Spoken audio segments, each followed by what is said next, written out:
تو لڑکے کے نکاح سے پہلے لڑکی کی اجازت ضروری ہے. یہ عزت دی ہے اسلام نے. ہو سکتا ہے کہ لڑکی ابھی تک ماں باپ کے پریشر میں، چچا کے پریشر میں، بھائی کے پریشر میں ہاں ہاں کر رہی ہو. جس دن بارات گھر پہ آ چکی ہے، آپ کے گاؤں میں آ چکی ہے، آپ کے محلے میں آ چکی ہے، مولانا صاحب بھی آ چکے نکاح پڑھانے کے لیے اپنا رجسٹر لے کر، لیکن مولانا صاحب ابھی لڑکے کا نکاح نہیں پڑھائیں گے جب تک کہ ایک وکیل اور 2 گواہ اپنا رجسٹر لے کر لڑکی کے پاس نہیں جائیں گے اور لڑکی سے اجازت نہیں لیں گے. جب لڑکی اجازت دے دے، آپ کے رجسٹر پر سائن کر دے، سگنیچر کر دے، اور یہ وکیل اور یہ 2 گواہ جب مولانا صاحب سے، قاضی سے کہیں گے کہ ہاں لڑکی نے دستخط کر دیے ہیں، لڑکی نے حامی بھر دی ہے، لڑکی نے اجازت دے دی ہے، اس کے بعد مولانا جرجی صاحب یا کوئی اور قاضی اس کے بعد لڑکے کا نکاح پڑھائے گا. یہ ضروری ہے، یہ نکاح کا ایک حصہ ہے. اگر آپ نے ڈائریکٹ لڑکے کا نکاح پڑھا دیا اور لڑکی سے اجازت نہیں لی تو یہ نکاح نہیں مانا جائے گا. یہ بھی اسلام کے اندر ایک لڑکی کو عزت دی ہے، ویلو دی ہے، پوزیشن دی ہے. لڑکی اس وقت بھی کہہ سکتی ہے کہ یہ لڑکا جو آیا ہے یہ میرے ماں باپ کی پسند ہے، میری پسند نہیں ہے. اگر لڑکی نے اس دن یہ کہہ دیا کہ یہ لڑکا مجھے پسند نہیں ہے یا میں اس کے ساتھ نکاح نہیں کر سکتا ہوں، تو لڑکی کے ماں باپ کی اجازت کے باوجود بھی لڑکی کا نکاح نہیں ہوگا، لڑکے کا نکاح نہیں ہوگا. اس مسئلے کو آپ یاد رکھیے گا. ولی ضروری ہے، اور جس لڑکی نے بغیر ولی کے من نکحت من غیر اذن ولیہا، اپنے ولی کی اجازت کے بغیر نکاح کر لیا، فنکاحھا باطل، وہ نکاح باطل ہے، وہ نکاح باطل ہے، وہ نکاح نہیں مانا جائے گا. لڑکی کو ولی کی اجازت ضروری ہے، لیکن ولی کو یعنی باپ وغیرہ جو بھی اس کے ولی ہے، سرپرست ہیں، اس کو بھی کے لیے بھی ضروری ہے کہ لڑکی کی اجازت کے بنا، لڑکی کی مرضی کے بنا وہ بھی جہاں چاہے نکاح کرنا وہاں نکاح نہیں کر سکتے ہیں جب تک کہ لڑکی کی اجازت نہ ہو. اس لیے لڑکی سے پہلے پوچھا جاتا ہے، اور زبردستی پوچھنے کی ضرورت نہیں ہے. وکیل اور گواہ جب جائیں تو ایسی رجسٹر ہوتا ہے، ہاں صاحب اس لڑکی سے ایک بار پوچھ لیں زور سے کہ صاحب آپ کا نکاح بیٹی آپ کا نکاح فلاں فلاں کے ساتھ اتنے اتنے روپے مہر کے عوض کیا جا رہا ہے، آپ کو اس کے نکاح میں دیا جا رہا ہے، کیا آپ کو وہ لڑکا قبول ہے؟ کیا آپ اس لڑکے کو پسند کرتی ہیں؟ کیا آپ اس کے ساتھ نکاح میں رہنا چاہتی ہیں؟ کیا آپ کو وہ لڑکا پسند ہے؟ ایک بار پوچھا جائے گا، 3 بار تو سسٹم چل رہا ہے. لڑکے سے بھی 3 بار پوچھا جاتا ہے نا کہ 3 بار کچھ ہے نہیں شریعت کے اندر، صرف ایک بار پوچھئے. اور کنواری لڑکی جس کی یہ شادی نہیں ہوئی، پہلی بار پہلا نکاح اس کا ہو رہا ہے، تو حدیث کے الفاظ یہ ہے کہ آپ کے سوال پر اگر وہ سر نیچے کر لے اور خاموش ہو جائے، کوئی جواب نہ دے، تو اسی کو اس کا جواب مانا جائے گا، اسی کو اس کی اجازت مانی جائے گی، اسی کو اس کی پرمیشن مانی جائے گی. اللہ کے نبی نے فرمایا اذنھا سماطھا، اس کا خاموش رہنا اس کی اجازت ہے. بار بار اس سے نہیں کہا جائے گا بولو. ایسے موقع پر ہم نے بہت سے موقعوں پر ہم کو جانا پڑتا ہے، تو ایسے موقع پر ہم نے دیکھا لڑکیاں جس کا نکاح ہوتا ہے نا، اپنی سہیلی کو ہاتھ مار مار کے اور زبردستی اس کے منہ سے کہلواتی ہے کہہ دو ہاں قبول کیا. وہ شرماتی ہے بیچاری اور یہ زبردستی اس سے کہلواتی ہے ارے کہہ دو، ارے کہو. اور یہ جو دونوں گئے ہیں نا، یہ وکیل اور گواہ جب تک سن نہیں لیتے ہیں لڑکی کے منہ سے کہ ہاں میں نے قبول کیا، تب تک یہ واپس نہیں آتے. یہ بھی جہالت کی سب سے بڑی دلیل ہے. آپ کو زبردستی نہیں کہلوانا ہے، صرف ایک بار پوچھنا ہے نکاح فلاں کے ساتھ کیا جا رہا ہے، اتنے اتنے روپے مہر کہ بس کیا آپ پسند کرتے ہیں اس لڑکے کو؟ کیا آپ چاہتی ہیں اس لڑکے سے شادی کرنا؟ کیا نکاح قبول ہے؟ بولتی ہے تو ٹھیک، نہیں بولتی ہے خاموش رہتی ہے تو خاموش رہنا ہی اس کی اجازت ہے۔ زبردستی نہ تو سہیلیوں کو بلوانا چاہیے، زبردستی نہ وہاں بیٹھی ہوئی بڈھی لوگ جو حجن کہلاتی ہے نا، دو چار ایک آدھ حج کرے آئی تو سمجھتی بہت بڑی ملانی بنی پھر رہی ہیں، وہ کہلواتی، کیا کہہ دو بیٹا کہہ دو، بڑی دیر لگ جاتی ہے کہلوانے میں، کیونکہ بہت دیر کے بعد اس کے ہونٹ کھلتے ہیں، قبول کیا، بہت دیر کے بعد اس کے ہونٹ کھلتے ہیں، قبول کیا۔ ارے کیا ضرورت تھی اتنا انتظار کرنے کی؟ ایک بار پوچھا، اس کی خاموشی، اس کی اجازت ہو گئی، ٹھیک ہے خاموش رہ گئی، چلو اس پہ دستخط کر دو، جہاں اس کا نام لکھا ہے اس کے آگے سائن کروائیے، ہاں لیجئے۔ کیا ہوا؟ لڑکی نے سائن کر دیے، اجازت، لڑکی کی خاموشی ہی اس کی اجازت ہے۔ اب نکاح کیا جائے گا لڑکے کا، اب نکاح پڑھایا جائے گا لڑکے کا۔ 3 بار کہہ دیتے ہیں تاکہ لوگ غور سے سن لیں، ورنہ لڑکے کا ایک بار کہہ دینا ہی کہ میں نے قبول کیا کافی ہے، کافی ہے۔ تو میرے بھائیوں، یہ اسلام نے عزت دی ہے لڑکی کو، یہ اسلام نے عزت دی ہے عورت کو، یہ اسلام نے اتھارٹی دی اور پاور دیا ہے عورت کو، جو پہلے نہیں تھا۔ بیچاری جھنڈیاں لگاتی تھی، جتنے لوگ جانا چاہیں جائیں، اور جب بچہ پیدا ہو جاتا تھا تب بلاتی تھی سب کو۔ اب قیافہ شناس اس بچے کو دیکھتا تھا کہ کس سے مل رہا ہے، اس کی گود میں ڈالتا تھا اور اس کا ہاتھ اس کے ہاتھ میں پکڑا دیتا تھا، جاؤ اب تم اس کی بیوی ہو، یہ تمہارا شوہر ہے، پتی ہے، اور یہ تمہارا بیٹا ہے، جاؤ۔ میرے بھائیوں، غور کیجیے کیا رسم و رواج تھے عرب کی سرزمین پر۔ شراب، اس سے پہلے جو ہمارا یہاں تقریر ہوئی تھی بشٹم نگر میں، تو پوری تقریر ہمیں یاد ہے شاید شراب ہی کی ٹاپک پر ہوئی تھی، شراب کے موضوع پر میں نے بولا تھا۔ آج ہم صرف ٹچ کریں گے شراب کا۔ اتنا رواج تھا عرب کے اندر شراب پینے کا، آپ لوگوں سے تو کیا بتایا جائے۔ شراب کا حال یہ تھا کہ ان کے گھر میں جب کوئی بچہ پیدا ہوتا تھا عرب کے اندر، تو اس بچے کو بھی سب سے پہلے شہد یا کوئی میٹھی چیز اس کے حلق پر نہیں چپکائی جاتی تھی، بلکہ پڑھیے زاد المعاد علامہ ابن قیم کی، جب گھر میں بچہ پیدا ہوتا تھا تو سب سے پہلے عرب کے لوگ شراب کے 4 5 10 قطرے بوندے ڈراپس اس بچے کے حلق میں ڈالتے تھے۔ یہ اس بات کی علامت ہوتی تھی کہ بیٹا تیرے باپ دادا شرابی رہے، تجھے بھی شراب میں آگے بڑھنا ہے اور شراب کا رس یہ دل دادا ہونا ہے۔ شروع سے ہی اس کے رگوں میں جو دوڑایا جاتا تھا وہ شراب ہوتی تھی۔ آپ کا علاقہ بھی اس سے بچا نہیں ہے۔ شراب نوشی کتنی ہے، اور اب تو شراب تو چھوڑیے مولانا صاحب، آپ شراب کی بات کر رہے ہیں۔ سنا ہے اب تو چرس چل رہا ہے، اس میں ایک ہیروئن براؤن سگر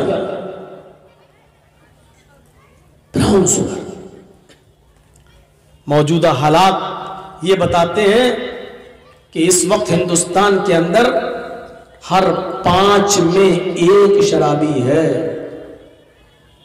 5 میں 1 شرابی، یعنی 100 ہیں تو 20 شرابی۔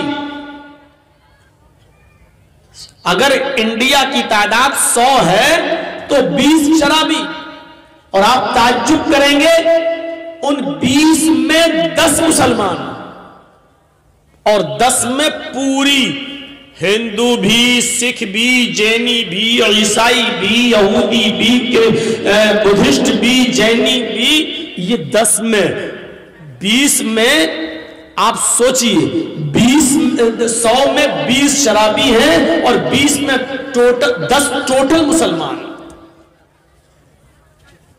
کہاں جا رہا ہمارا معاشرہ؟ کہاں جا رہا ہے ہمارا سماج؟ کہاں جا رہی ہے ہماری سوسائٹی؟ جوئے کا عالم کیا تھا عرب کی سرزمین پر؟ پڑھیں گے آپ زاد المعاد ابن قیم کی، جوا اتنا کھیلتے تھے، اتنا کھیلتے تھے، اتنا کھیلتے تھے کہ جب رقم ہار جاتے تھے تو مکان جوئے میں لگا دیا کرتے تھے۔ اور جب جوئے میں مکان بہار جاتے تھے پھر بھی ان کا دل نہیں بھرتا تھا، تب جوئے میں اپنی جوان بیوی اپنی جوئے میں لگا دیا کرتے تھے کہ لو ہم نے اپنی بیوی جوئے میں لگا دی. کیا ہو گیا؟ یہ صحیح نہیں ہے، سب پہلے کیا کرو بھائی. آگے لاؤ، یہ ہاتھ پیر چلائیں گے تو مائک ادھر جائے گا.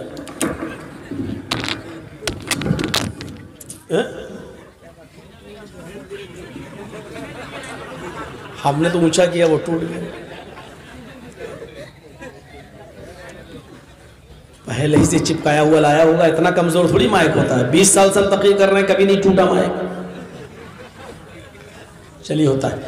تو بیوی جوئے میں لگا دیا کرتے تھے.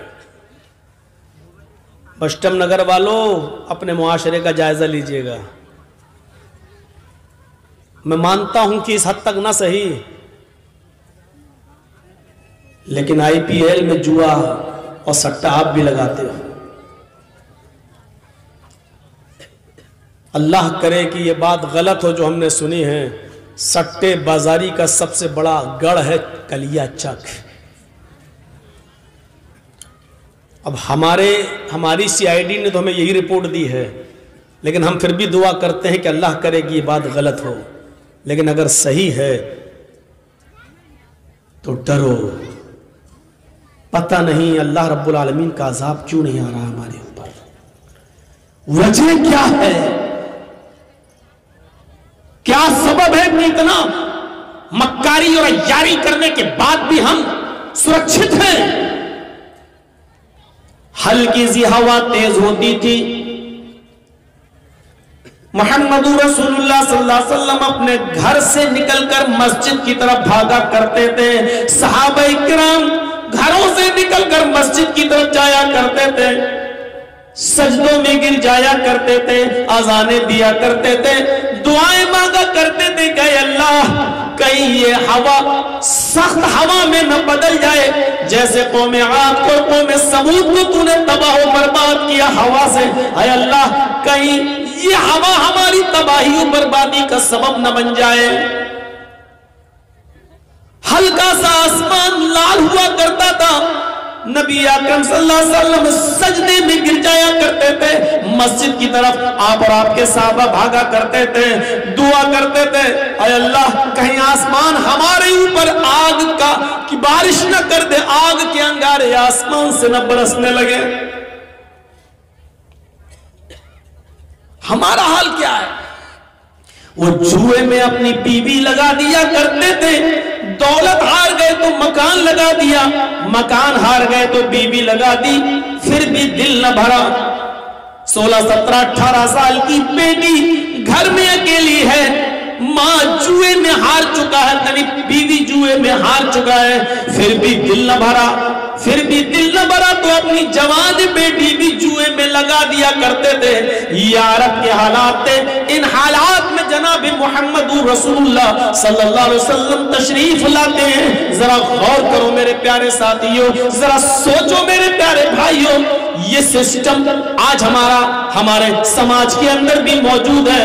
ہم بھی جوئے میں اتنا لگا دیتے ہیں اور اتنا قرضدار ہو جاتے ہیں. سننے میں آیا ہے کہ بیٹے کا ہارا ہوا جوا ماں اپنے زیور بیچ کر یا ماں اپنی زمین و جائیداد بیچ کر کسی طرح ادا کر رہی ہے، کیونکہ اس کے جوان بیٹے نے آئی پی ایل میں سٹا لگا کر جوا کھیل کر اتنا اپنے آپ کو برباد کر لیا ہے کہ اس کا خمیازہ اس کی بوڑھی ماں کو بھگتنا پڑ رہا ہے. رو رہی ہے، لیکن اولاد اولاد ہوتی ہے، بیٹا بیٹا ہوتا ہے. میرے بھائیوں ذرا سوچو تو صحیح، اگر ماں کی آنکھ سے ایک آنسو بھی گرا تو کیا تم کبھی اپنے آپ کو معاف کر سکتے ہو، کرا سکتے ہو؟ ذرا تصور کرو کہ ماں کا مقام و ماں کا مرتبہ کیا ہوتا ہے. کیوں رلاتے ہو اپنے ماں باپ کو؟ ماں باپ جو تمہارے دنیا میں لانے کا سبب بنے، آج ان کی وجہ سے سوچا تھا انہوں نے کہ میری آنکھوں کی ٹھنڈک ہوگا، لیکن تمہیں دیکھ کر، تمہارے کارناموں کو دیکھ کر ان کی آنکھوں میں آنسو آ جائیں، وہ رو دے، ان کی آنکھوں میں آنسو آ جائیں۔ میرے پیارے ساتھیوں، تصور کرو کہ آج کی وہ نوجوان نسل اپنے آپ کو کیسے معاف کرا سکتی ہے۔ عرب کے حالات پر جائزہ لیجئے، اور اس کا ایک عنصر ہمارے سماج میں دکھائی دے رہا ہے۔ ایک ایک بال پر پیسہ لگتا ہے، اس اوور میں کتنے رن بنائے جائیں گے اس پر پیسہ لگتا ہے، ٹیم کون جیتے گی ہارے گی اس پر پیسہ لگتا ہے۔ کلیہ چک میں تو اکثر مسلمان ہیں، لیکن کبھی کبھی کلیہ چک میں ہم اپنے دوستوں کے ساتھ جب کبھی بائک پر یا گاڑی پر گھومتے ہیں تو سرعام روڈ کے اوپر لاٹری کے ٹکٹ بکتے ہوئے نظر آتے ہیں، سرعام بیچے جاتے ہیں اور دکھتے ہیں۔ میرے بھائیوں، تمام صورتحال کو دیکھتے ہوئے ابھی اللہ کا عذاب ہمارے اوپر نہیں آ رہا ہے۔ ہم تصور کریں کہ ہم بچے کیسے ہیں، ہم بچے کیسے ہیں۔ صحابہ فرماتے ہیں جن گناہوں کو تم معمولی سمجھتے ہو، جن گناہوں کو تم معمولی سمجھتے ہو، گویا کہ وہ گناہ ہی نہیں ہے۔ نبی اکرم کے زمانے میں ہم انہیں ایسا ہلاک کر دینے والا پہاڑ سمجھتے تھے کہ ابھی گر کر ہمارے اوپر ٹوٹ پڑے گا۔ معمولی گناہ جن کو تم چھوٹا سمجھتے ہو، ہم ان گناہوں کو اللہ کے نبی کے زمانے میں اپنے اوپر پہاڑ سمجھتے تھے کہ یہ پہاڑ کہیں ہمارے اوپر گر نہ جائے اور ہم اس میں دب کر مر نہ جائیں۔ یہ تصور ہوا کرتا تھا۔ آج جو تک نہیں رینگتا ہمارے سروں پر، احساس تک نہیں ہوتا ہمیں کہ ہم کیا کر جاتے ہیں کیا نہیں کرتے۔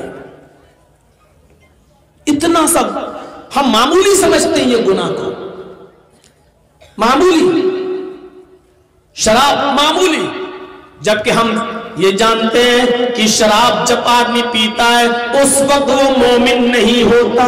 تصور کریے، مومن نہیں ہوتا، یعنی جب کوئی آدمی شراب کو اپنے ہونٹوں سے لگاتا ہے اس وقت ایمان اس کے اندر سے نکال لیا جاتا ہے۔ جب تک وہ نشے میں رہتا ہے اس کے اندر ایمان نہیں رہتا۔ اسی حال میں اگر وہ مر گیا، اسی حال میں اگر اس کی موت آ گئی تو وہ حالت ایمان پر نہیں، مومن نہیں ہوگا، مسلم کی حالت میں نہیں مرے گا۔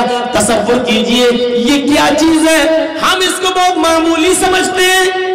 اب آپ اندازہ لگائیے، جس نے حرام کا ایک لقمہ کھایا، اللہ کے نبی فرماتے ہیں جس نے حرام کا ایک لقمہ کھایا، حرام کا ایک لقمہ، 40 دن تک اس کی نماز قبول نہیں ہوتی ہے، 40 دن تک۔ اب سٹے سے پیسہ کمانے والوں، لاٹری جیتنے والوں، جوا کھیل کر کمائی حاصل کرنے والوں، ذرا تصور کرو، ہمارے تو مکان ہی اسی سے بنے ہیں، ہمارے بچوں کی پڑھائی لکھائی بھی اسی سے ہو رہی ہے، ہماری بیوی بھی وہی چیز کھا رہی ہے، ہمارے بچوں کی رگوں میں جو خون دوڑ رہا وہی مال حرام کا ہے۔ سوچئے، اللہ کے نبی صلی اللہ علیہ وسلم نے فرمایا کہ ایک مسافر ہے، بیچارہ سفر کر کے جاتا ہے، کسی مسجد میں نماز پڑھتا ہے اور نماز پڑھنے کے بعد دونوں ہاتھوں کو اٹھا کر اللہ سے مانگتا ہے، یا ربی یا ربی یا ربی، اے میرے رب مجھے یہ دے، مجھے یہ دے، مجھے یہ دے۔ اوپر سے آواز آتی ہے وَمَطْعَمُهُ حَرَامٌ وَمَشْرَبُهُ حَرَامٌ وَمَلْبَسُهُ حَرَامٌ۔ اے میرے بندے، تو مجھ سے بہت سی چیزیں مانگ رہا ہے، وَمَطْعَمُهُ حَرَامٌ، بہت سی چیزوں کی ڈیمانڈ کر رہا ہے، بہت سی چیزیں مانگ رہا ہے، مَطْعَمُهُ حَرَامٌ، حالانکہ تو جو کھا کر آیا ہے وہ کھانا حرام کا ہے، جو کھا کر آیا ہے وہ کھانا حرام کا ہے، وَمَشْرَبُهُ حَرَامٌ، جو پی کر آیا ہے وہ حرام کا ہے، وَمَلْبَسُهُ حَرَامٌ، تیرے جسم پر جو قمیض ہے، جو کرتا ہے، جو پیجامہ ہے، جو لنگی ہے، جو پہنا ہوا ہے وہ بھی مال حرام کا ہے۔ میرے بندے، وَغُذِيَ بِالْحَرَامِ، تیرے جسم میں جو خون دوڑ رہا ہے، جو بلڈ سرکولیشن کر رہا ہے، دوڑ رہا ہے، وہ خون بھی حرام کا ہے۔ فَأَنَّا يُسْتَجَابُ لِذَلِكَ، میرے بندے میں تیری دعا کو سنوں تو کیسے سنوں، کہاں سے سنوں؟ ان اللہ طیب وَيَقْبَلُ طیب، اللہ پاک ہے اور پاکی پسند کرتا ہے۔ تو کھا کر آیا ہے وہ ناپاک، پہن کر آیا ہے وہ ناپاک، جو پی کر آیا وہ ناپاک، بدن میں خون دوڑ رہا ہے وہ بھی ناپاک. ہم تیری دعا سنیں تو کہاں سے سنیں، ہم تیری دعا قبول کریں تو کہاں سے کریں. اللہ اس کی دعا کو ریجیکٹ کر دیتا ہے، اللہ اس کی دعا کو پھر سنتا نہیں ہے. اچھا سوچئے، تھوڑی دیر کے لیے سوچئے. آج یہ چھوڑ دیجئے، یہ بس سوچئے. آج یہ سوچئے کہ ہم سمجھا رہے ہیں، یہ ذہن سے نکال دو کہ کوئی جلسہ ہو رہا ہے. ایک سوچ پیدا کریے. حضرت ابو بکر صدیق کا ایک غلام تھا، لیکن وہ اپنے مذہب پر تھا، نہیں کافر تھا، ایمان نہیں لایا تھا. غلام تھا ان کا، خریدا تھا انہوں نے، اور وہ کچھ محنت کرنے جاتا تھا، کما کر لاتا تھا، اور ابو بکر صدیق اس کی کمائی کھاتے تھے. ٹھیک ہے، غلام کی کمائی مالک کے لیے حلال ہے، شریعت کا مسئلہ ہے. ایک دن گیا اور بغیر محنت کیے ہوئے اس کو کسی نے کھجور دے دیے. ہوتا ہے ایسا. ابو بکر صدیق کے غلام نے ایک آدمی کو دیکھا کہ وہ اپنی بیوی کے ساتھ جا رہا ہے اور اس کی بیوی کا پیٹ باہر ہے، یعنی بچہ تھا اس کے پیٹ میں. تو مذاق میں کہہ دیا تھا، مذاق میں ابو بکر صدیق کے غلام نے مذاق میں کہہ دیا تھا اپنے دوست سے، بھابھی کو لے جا رہے ہو جی، لڑکا ہوگا. ایسی مذاق میں کہہ دیا. کیا کہا اس نے؟ بھابھی کو بیٹا ہوگا، بیٹا. اس کے دوست نے کہا تمہیں کیسے معلوم؟ پیٹ میں کیا یہ تو اللہ جانتا، تمہیں کیسے معلوم؟ اب مذاق تو مذاق ہی ہے. اس نے کہا ارے یار میں بہت ایکسپیرینس ہے، مجھے تجربہ ہے، پیٹ دیکھ کے بتا دیتا ہوں لڑکا ہے کہ لڑکی. دیکھ لینا لڑکا ہوگا. اتفاق سے 2 مہینے کے بعد اس کے گھر میں لڑکا پیدا ہوا. تو جب لڑکا پیدا ہوا تو وہ سمجھا کہ یہ بہت بڑا پہنچا ہوا آدمی ہے، جانتا ہے. واہ، اس نے 2 مہینے پہلے کہا تھا لڑکا ہوگا تو لڑکا ہی ہوا. تو وہ کھجور لے کے آیا اور اس کو گفٹ دے دیا، لو یار تم نے جو بتایا تو وہی ہوا. تو یہ کھجور لے کر جب گھر پہنچے، ابو بکر صدیق کا غلام جب گھر پہنچا تو ابو بکر صدیق نے کہا کیا لائے ہو؟ کہا کھجور. ارے جلدی لاؤ یار، بھوک لگ رہی ہے مجھے. اٹھایا اور ایک کھجور کھا لیا. میں کسی سے بھی پوچھ سکتا ہوں، ایک کھجور کھایا. کتنا؟ ایک کلو نہیں، صرف 1 پیس کھجور لے کے تو آیا تھا بہت سا، لیکن ابو بکر صدیق نے ایک اٹھایا اور کھا لیا. دوسرا اٹھا کر کھانے والے تھے. غلام نے کہا رکیے، پہلے پوچھ تو لیتے یہ کھجور لایا کہاں سے ہوں.